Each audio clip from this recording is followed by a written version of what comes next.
सोनम ने ही राज को अपने घर भेजा था। परिवार का सहारा बनने के लिए राज को सोनम ने ही अपने घर भेजा था। सोनम के पिता के साथ राज नजर आया था। राजा के अंतिम संस्कार के दौरान वो तस्वीरें सामने आई थी और इस सबके पीछे सोनम ही थी।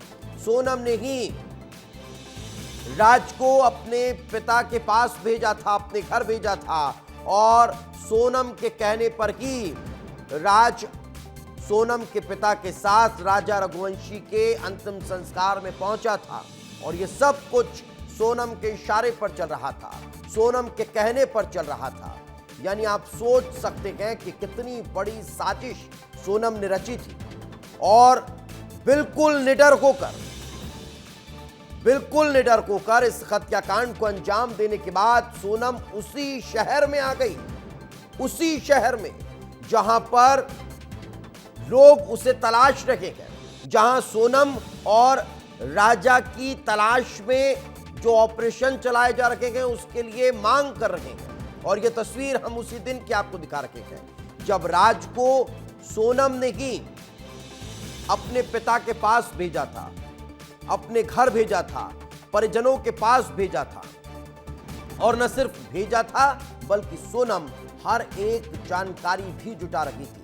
क्या चल रहा है, किस तरह से जांच पड़ताल हो रही है, कौन क्या कह रहा है, कहां कहां तलाश की जा रही है, वो हर इंफॉर्मेशन सोनम तक पहुंच रही थी। इंदौर में ही देवास नाके के पास सोनम ने किराए का मकान लिया था। बुर्का पहनकर सोनम आई थी और उसके बाद वो यहीं पर रह रही थी। इस वक्त हमारे सहयोगी पुनीत विजयवर्गीय हमारे साथ जुट गए हैं। पुनीत, एक बड़ा और चौंकाने वाला खुलासा हुआ है। हत्या करने के बाद सोनम इंदौर आई थी, ये तो सबको पता, लेकिन सोनम यहां राजा की हत्या के बाद उसके अंतिम संस्कार के दौरान भी इंदौर में ही मौजूद थी। राज को अपने परिजनों के पास भी सोनम ने ही पहुंचाया।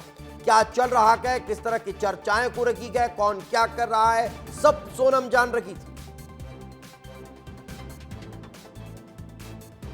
बिल्कुल, देखिए इंदौर में रहकर ये सारी जानकारियां हासिल कर रही थी सोनम, क्योंकि 23 तारीख को जब दोनों लापता हुए थे तो इसकी शिकायत 24 तारीख को इंदौर पुलिस को भी परिजनों द्वारा कर दी गई थी, जिस पर इंदौर पुलिस ने भी अपनी तरफ से हर संभव प्रयास करने की, मदद करने की बात कही थी। लेकिन 25 तारीख को सोनम इंदौर आ गई थी, इसकी भनक इंदौर पुलिस तक को नहीं लग सकी। ऐसे में इंदौर पुलिस पर भी सवाल खड़े हो रहे हैं और वो भी सिर्फ शिलोंग पुलिस के ही ऊपर डिपेंड। तो क्या पुनीत इसके पीछे सोनम की कोई स्ट्रेटेजी थी? क्या वो उसी प्लान पर काम कर रही थी कि दिया तले अंधेरा, लोग पूरी दुनिया में ढूंढेंगे लेकिन इंदौर में कोई नहीं ढूंढेगा कि सोनम इंदौर में घुस सकती है, उसी का फायदा उठाकर ये इंदौर पहुंची थी? अब बिल्कुल यही एक बड़ी वजह है, क्योंकि किसी का ध्यान इस पर नहीं जाएगा कि सोनम इंदौर में है। और देखिए छुप छुपाकर इंदौर पहुंची थी, बुर्का पहनकर एक फ्लैट में घुसी और 15 दिन तक उसी फ्लैट में रही, वहां से बाहर नहीं निकली। लेकिन जब आकाश राजपूत को पुलिस ने उठा लिया तब उसे लगा कि अब जल्दी वो पकड़ी जा सकती है, भाटा फूट जाएगा। तो इस वजह से खुद का अपहरण होने की बात दर्शाने के लिए गाजीपुर में वो जाकर सरेंडर हो गई। तो निश्चित तौर पर काफ़ी बड़ा ये षड्यंत्र रचा गया था, लेकिन बच नहीं सके। और इसमें राज ने भी उसका बराबर से साथ दिया है दिपेश, क्योंकि राज ही उसको पल पल की इंफॉर्मेशन लगातार दे रहा था कि क्या चल रहा है, कौन क्या कर रहा है।